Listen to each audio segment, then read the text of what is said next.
Hi, this is Kim White with the My Sexy Business team. I'm here with the beautiful Cheryl Stevens. She has 5 questions to ask this princess. Yes, good morning. Good morning. I um I am one that likes to kind of dig into things and learn a few things about how things work. So I'm going to go back to the beginning if I can. And I would like to know how or when did you come up or decide to go into business for yourself? What was that crystalline moment that you had?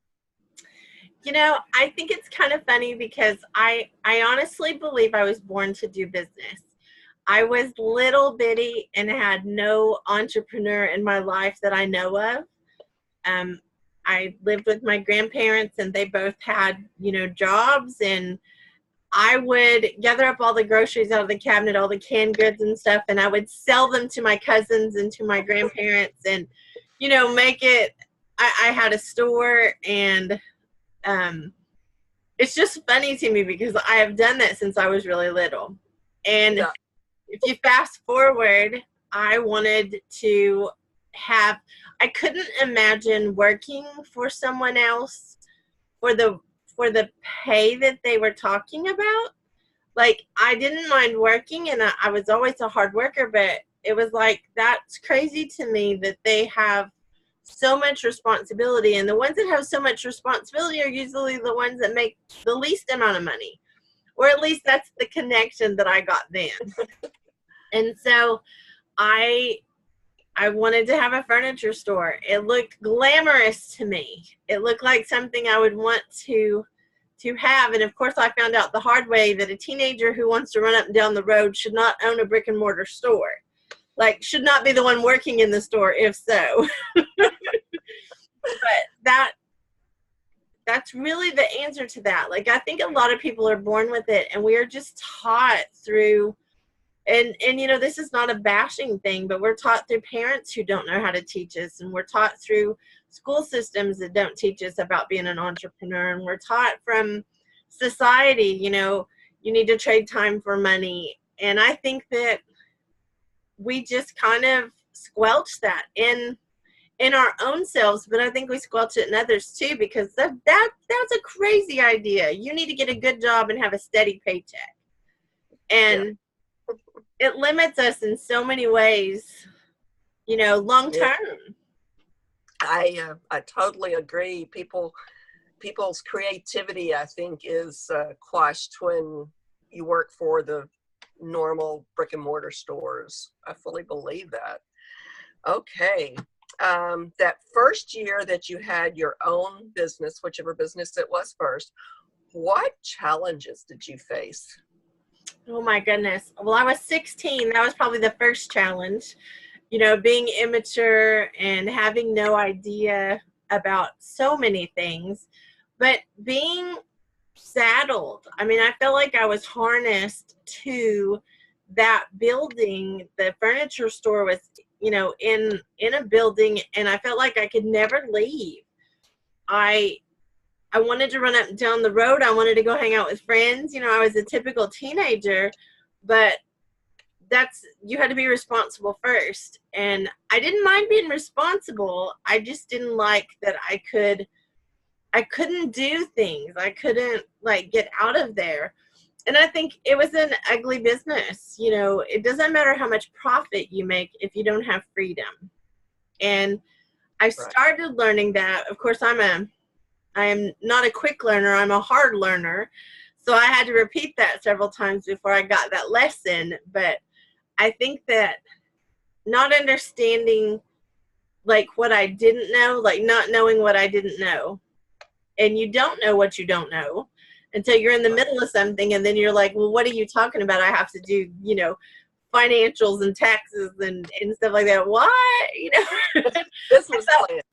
I thought we just showed up. And so I've done things messy my whole life, and the end result is it's amazing where I am. But it's kind of funny to see the things I could have avoided had I had someone in my life to help me with that. Yes, I agree. It's like, what is it they say? You need to do something 7 times before it becomes really ingrained. So moving forward to your current business, how did you come up with the name My Sexy Business? Well, I'm a little edgy, like just personally, like that's how I am. I think that we dance around a lot of words because we're afraid of what somebody might think, or we're afraid of, what may be perceived as not good, it's a bad thing. And truly, I think that being sexy is nothing to do with sex. It has to do with your personality and your charisma and your energy and your mindset, your way you look at life. And I thought, that's what I want. I want a sexy life. I don't want to have the boring usual life. I want a fun life. I want one that attracts fun and attracts influence and attracts profit and to me, all of those things scream sexy. If you have a profitable business, that's sexy. If you're on a beach somewhere getting reports about how much money you're making in your company while you're on the beach, that's sexy. Yes. I can be with my family, that's sexy. The freedom is sexy. So to me, it made complete sense to set it up that way. And I did put My Sexy Business instead of just Sexy Business on purpose, because not only do I need to remind myself that I own the business and it doesn't own me, but everyone that comes into My Sexy Business, I want them to be part of the team and own that as well. Like not just not feel like, well, it's somebody else's sexy business. If you do work for us, if you even contract with us, I want you to take ownership, because I think that's how things become very sexy on a team. And so I've had the My Sexy Business team for a long time. And I will be honest, when I started the My Sexy Business team, you're looking at the team. It wasn't a big number of people. It was nothing to begin with like it is today. And so it's exciting to me for people to say that, though, that they're part of the My Sexy Business team, because it is about owning a company and it not owning you. Right. That is very thoughtful. I wouldn't have thought of that. So that's very, very cool. Thank you. This is relating to your current business, what is one thing that you would do differently if you had to start it all over again? I think I would have put a team together faster. I think I would have taken some more chances in that way. It's very difficult when you are a control freak and there are things that we can't help. Like, we're wired in certain ways that we have to really set that aside in order to allow big things to happen. And when people come in, they have to be given the freedom to fail, because I have the freedom to fail. And it doesn't mean that's the end of it. It just means, okay, that's not the way we need to do it. And so I feel like putting a team together, I probably will never, ever, ever own another business that I don't put the team together before we start. Like that's probably the biggest thing. Wow. That's a good takeaway. And what, with your company now, what are your big, which I call them pie in the sky dreams for your company? Well, I don't call it pie in the sky because I believe it's going to happen. Okay. I am definitely moving forward fast. I am an influencer of influencers, and I think my company represents that. Like, the whole business is not only influencers involved, but we influence those other influencers in the world. And the more we do that, the more momentum we build doing that, the bigger impact we have on the planet. Because I'm not small-minded. We're both in Texas. Like, that's where we are. And Texas is a whole nother country. I mean, I hear that on the, but I'm global. Like, I'm global minded, and I have been global minded I was global minded before I was actually an international speaker. And I was global minded before I actually had masterminds in other countries.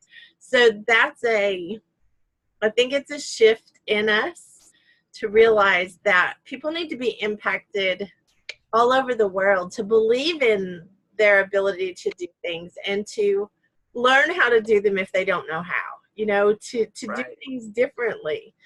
Because a sexy business can be had anywhere that you can create the momentum to do it. I'm sure that there are some places that I haven't discovered that might have more problems with it, but so far I haven't found anywhere that it's not possible. Yeah, I think that's one of those things that's ingrained to us as we're growing up is along with that brick and mortar job that you're kind of limited in what you can believe. I know I'm one of those that I'm learning to think larger and not say pie in the sky. You just taught me that. Well, that's very cool. The only reason that I say that is because people look at that as something that won't happen. That's like their wish list instead of their goal list. And like, I don't have a goal setting class. I have a goal accomplishing class. Because if I set a goal, I'm going to do it. Might take me longer, might have to evolve or be flexible about how it gets done. But if I set a goal, I'm determined that that's what's going to happen. So I actually don't even set a lot of goals because the goals I set are big. And that's different than I've been taught even in the last few years is what are your goals and what's your timeline to get them done. And yeah, I like that idea. Yeah. You're shifting my mind. Good. Yes. You can see I've got my frog. I see you have your frog on. I don't have my frog on this morning, but it's not far away. Well, I thank you very much. I have learned a lot about your business and how you got started. That's exciting. I like learning things like that. Well, thank you, Cheryl, and thank you for being in collab class because I know that you are a powerful collaborator. You have many things to offer, and it's exciting for me to see you grow. So thank you. Well, thank you very much. You have a good day. You too. Bye-bye. Thank you again.